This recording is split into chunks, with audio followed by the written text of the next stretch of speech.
Ano. Napaka masyado naman dito, napaka yung camel dito. Dito kami ngayon sa sea line. Saan ba to? Sea line nga. Kasi sinasabi nila kasi, ano ba yan? Sa parang desert. Grabe naman ang hangin ngayon. Diyos ko.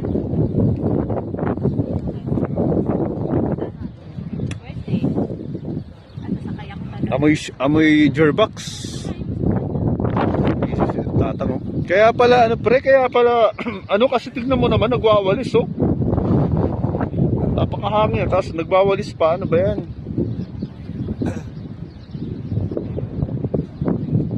Yung kasama ko yun oh. Pre, may sasabihin ako sa'yo. Totoo ba pa rin na may babae ka daw dito? Sabi daw, Wala. Oo nga, sabi daw, alam mo sa totoo lang, sabi, si misis mo kasi pa rin ang kwento eh. Binabalita ka eh, totoo ba yun?